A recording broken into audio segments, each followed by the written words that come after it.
I got an AirTag alert on my phone, and that's how I found out my boyfriend was cheating on me in my own apartment. Not maybe cheating. Not suspicious. Cheating with a system. A schedule. A way to know exactly when I was gone. The notification popped up while I was walking from my car to the gym. AirTag found moving with you. At first I assumed it was a mistake.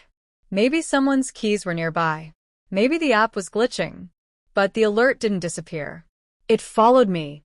And when I tapped it, my phone showed a map of my movements, like someone had been quietly watching my life from inside my pocket. I stood there in the gym parking lot, staring at my screen, feeling my heartbeat in my throat. Then the worst part hit me. The AirTag wasn't near me. It was traveling with me, meaning someone put it on me. On purpose. I walked back to my car, locked the doors, and did what any normal person would do. I searched everything. Under the seats, in the glove box, in the trunk. Nothing. My hands were shaking. I kept telling myself I was overreacting. Then my phone gave me another option. Play sound. I pressed it, and I heard a faint, sharp little chirp coming from my gym bag. I unzipped it so fast, I almost ripped the zipper off.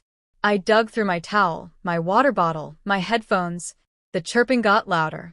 And there it was. A tiny white AirTag tucked into the little inside pocket I never use. I stared at it like it was a bug. Like if I stared long enough, it would explain itself. My mind immediately went to the most terrifying possibilities. A stranger. A stalker. Someone from the gym. But then another thought hit me. Quiet, ugly, and specific. Who had easy access to my bag. Who had been around me enough to slip something in without me noticing. My boyfriend. Ethan. I didn't want to believe that. Because Ethan wasn't the creepy tracker type. He was the calm one. The consistent one. The guy who always texted back. The guy who made dinner sometimes and acted like it was a love language. The guy who called me baby like he meant it. But the AirTag was real. And it was in my bag. So, I did the smartest thing I've ever done in my life. I didn't confront him. Not yet. Because if Ethan put an AirTag on me, he didn't do it by accident. And if he did it on purpose, then he had a reason. And I needed to know what that reason was before he had time to rewrite the story. So, I turned the AirTag off. Not permanently. Just enough to stop it from updating. Then I took a picture of it, put it in a plastic bag, and drove home with my mind racing. I walked into our apartment, and Ethan was on the couch like nothing in the world was wrong. He smiled. Hey. How was the gym? My stomach turned. Because his voice sounded normal. Like a guy who loves you. Not like a guy who secretly tracks you. I forced a smile and said, fine. Then I went into the bathroom and locked the door. And I stared at myself in the mirror, trying to figure out which version of my life was real. The one where my boyfriend is sweet and normal. Or the one where he hides a tracker in my bag. I looked down at my phone again and tapped the alert. There was a section that said, learn about this AirTag. I clicked it and my phone showed me the last 4 digits of the AirTag's serial number. And I remembered something. 2 months earlier, Ethan lost his keys for 2 days. He was frantic, checking the couch cushions, the fridge, the laundry basket. And he kept saying the same thing. I swear I had my AirTag on them. He even joked, what's the point of an AirTag if I can't find my keys? At the time, I laughed. Now my skin felt cold. Because what if he didn't lose his keys? What if he lost them on purpose? So, I wouldn't notice the AirTag was missing? That night, Ethan fell asleep early. And I laid there next to him, listening to his breathing, while my brain replayed every moment of the last 2 months. Every I'm working late. Every I'm meeting a friend. Every time he insisted I go to the gym without him. Every time he acted just a little too comfortable when I left. Around 1 a.m., I got out of bed, grabbed the AirTag in the plastic bag, and did the next step. I tapped my phone against it. On iPhone, it pulls up the AirTag info. And there it was. A name. Not Ethan's name. Not keys. Not backpack. A name that made my throat tighten. Melissa's AirTag. Melissa. I didn't know anyone named Melissa. But Ethan did. Because Melissa was the name of the woman he said was just a coworker who needed help with a project. The woman he texted too much. The woman I told myself not to worry about because I didn't want to be insecure. I sat on the bathroom floor with the AirTag in my hands like it was a confession. If the AirTag was labeled Melissa's, the possibilities were all bad. Either Melissa put it on me, or Ethan was using Melissa as cover. And the AirTag wasn't tracking me for safety. It was tracking me so he could know when I wasn't home. So I decided to test him. I needed to know what he did with the information. So the next day, I created a trap. Nothing illegal. Nothing dramatic. Just a controlled experiment. At 5:30 p.m., I told Ethan I was going to the gym. I made it casual. I'm going to do cardio and stretch. I'll be back in like an hour. He nodded, smiled, kissed my forehead. Have fun, baby. Then I walked out the door. I got in my car. And instead of driving to the gym, I drove to the grocery store down the street and parked. I watched our building from a distance. My heart was pounding so hard I thought I'd throw up. 5 minutes passed. 10. Nothing. Then, at exactly 5:47, Ethan texted me. You still at the gym? My stomach dropped. Because he never asks that. Not unless he's checking. I replied, yeah. And then I waited. At 5:55, a car pulled up outside our building. A small white car. The driver stepped out. A woman. Blonde ponytail. Tight black jacket. She walked right to our entrance like she knew exactly where she was going. I held my breath. She didn't buzz a random apartment. She didn't look confused. She didn't hesitate. The door opened, and she walked inside, like she belonged there. I stared so hard my eyes burned. Then my phone buzzed again. Ethan. Okay. Let me know when you're leaving. Leaving. Not coming home. Leaving. I felt something sharp and sick in my chest, because that meant it wasn't paranoia. He wasn't tracking me to feel safe. He was tracking me to cheat. In my home. In my bed. I sat there in my car, hands gripping the steering wheel, trying to decide what to do. Part of me wanted to storm up there and scream. But another part, stronger, said, get proof. Because if you go up there now, he'll call you crazy. He'll say you're jealous. He'll say, she was just dropping something off. He'll twist it. And you'll leave with only rage and no evidence. So, I did something that still makes my hands tremble when I think about it. I opened my apartment's smart home app. Because Ethan convinced me months ago to get a smart lock. He said it was convenient. He said it was safer. He said, we'll never get locked out again. At the time, I loved the idea. Now I realize something. A smart lock keeps a log. A record of who enters. And when. I checked it. And there it was. 5:54 p.m., door unlocked. Not by my code. By Ethan's code. I screenshotted it. Then I checked the doorbell camera. We had one. I rarely used it, but it stored clips. I opened the timeline, and I saw her face. Clear as day. Walking in. Smiling. Not nervous. Not guilty. Comfortable. I screenshotted that too. Then I did one more thing. I didn't go upstairs. I waited. Because I needed the moment that would end any debate. At 6:23, the woman left. Ethan walked her to the door. He touched her lower back as she stepped out. Not a coworker gesture. Not a thanks for stopping by. A familiar, intimate touch. Then he kissed her. Right there. On my doorstep. My stomach flipped. I felt hot tears rise, but I swallowed them. Because now I had everything. The AirTag. The lock log. The camera footage. The text messages. The timeline. And then my phone buzzed. Ethan. Heading into a meeting. Might be late tonight. I laughed. A sound that didn't match my face.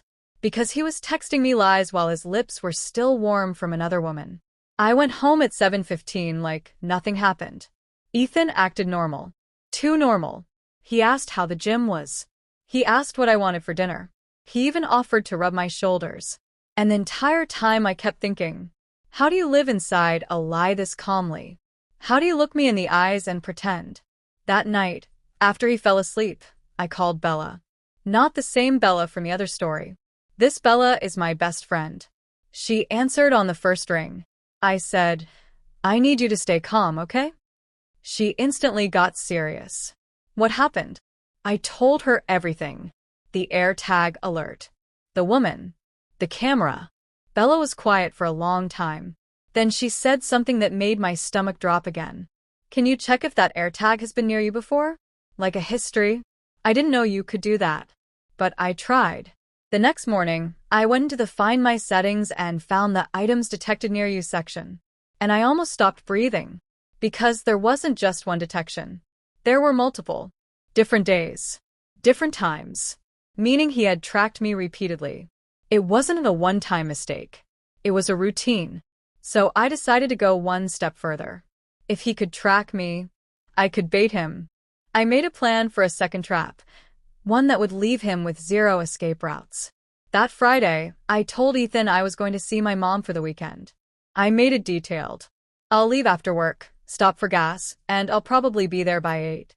Ethan played the perfect boyfriend. I'll miss you," he said, hugging me. He looked almost excited. And that's when I knew. He wasn't sad I was leaving. He was relieved. That night, I packed a bag like I was actually going. Then I left the apartment. I got into my car, drove around the block, and parked in the underground garage of a building across the street, where I could still see our entrance through the gap. I waited. At 7:42, my phone buzzed. "Ethan, drive safe, Red Heart." At 7:50, another text. "Ethan, let me know when you get there." I replied, almost. And then, like clockwork, at 8:03 p.m., a different car pulled up. This time it was a black SUV. The driver stepped out. Not blonde. Brunette. Red lipstick. She walked in like she owned the place. My hands went numb. So it wasn't just one woman. It was a rotation. A schedule. And suddenly, the AirTag felt even more disgusting. Because it wasn't just tracking me. It was scheduling me out. I opened the smart lock log again. 8:04 p.m., door unlocked by Ethan's code. I screenshotted it. Then I opened the doorbell camera. And I watched Ethan open the door with a smile I hadn't seen in weeks.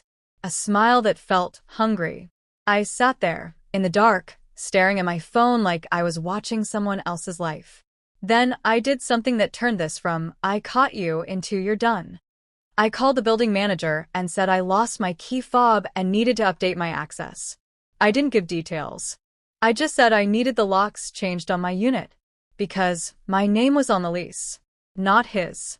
Ethan moved in later. The apartment was mine. He liked to act like it was ours. But legally, it was mine. I scheduled the lock change for Monday morning.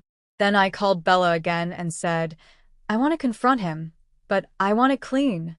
Bella said, "Do you want to go public or controlled public?" I said, controlled. Meaning witnesses, but not chaos. So we planned the confrontation in the most brutal way possible. Not screaming. Not throwing things. A calm dinner. With the one audience he couldn't manipulate. His mother. Ethan's mom loved me. She called me sweetheart. She told people I was the best thing that ever happened to him. She thought I was safe. She thought I was family. So I texted Ethan's mom and said, "Can you come over Monday night? I want to make dinner. I have something important to talk about." She replied with a heart emoji and said yes. Ethan had no idea. Monday came. The locks were changed while Ethan was at work. I packed his things into boxes and stacked them neatly by the door. Not dramatic. Just final. That evening, Ethan came home and tried his code on the door. It didn't work. I watched from inside through the peephole. He tried again. Then he knocked. Hard. I opened the door just enough to speak. His face was confused, then annoyed. "What the hell?" he said. "My code isn't working." I smiled politely. "It's not your apartment anymore," I said. He blinked like he didn't understand the sentence. "What are you talking about?" I stepped back and opened the door fully so he could see the boxes. And for the first time, I saw real fear on his face. Not sadness. Fear. The fear of losing control. He looked at the boxes and laughed. Actually laughed like this was a joke. Babe, what is this? Did you have a bad day? I said, come in. Your mom is coming over. The color drained from his face. My mom? Yeah, I said. Dinner. Ethan's eyes flicked around like he was looking for an exit. Why is my mom coming? Because I don't want you to lie to me, I said calmly. And I don't want you to lie about me. He tried to step forward, tried to touch my arm. I stepped back. He froze. That moment, me stepping back, hit him like a slap. Because he realized he wasn't charming his way out of this. His mom arrived 15 minutes later. She walked in smiling, holding a dessert. Sweetheart, she said. Ethan forced a smile. Hey, Mom. She looked between us. Everything okay? I nodded and said, we're going to watch something together. Ethan's eyes widened. What? He said sharply. I picked up my phone and connected it to the TV. His mom frowned, confused. Ethan's voice got tight. Don't do whatever you're about to do. I looked at him and said, you tracked me with an AirTag, so you could cheat in my apartment. His mom gasped like I'd punched her.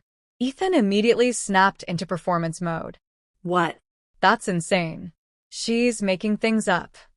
I held up the AirTag in the plastic bag. His mom stared at it. Ethan's mouth opened, then closed. I clicked play on the doorbell footage. First clip, the blonde woman walking in. Second clip, Ethan touching her back. Third clip, the kiss at the door. His mom covered her mouth. Ethan lunged toward the TV like he could physically erase what was happening. Turn that off, he hissed. I didn't. Then I opened the smart lock log screenshots and showed his mom the timestamps. Ethan's mom started shaking her head. No, she whispered. No, Ethan. Ethan tried another angle. Mom, she's twisting it. They were co-workers. I played the clip of the kiss again. Silence. You could hear the refrigerator hum. His mom turned to him slowly. Is this true? She asked, voice small. Ethan didn't answer. He couldn't. Because any answer would be worse than silence. His mom's eyes filled with tears.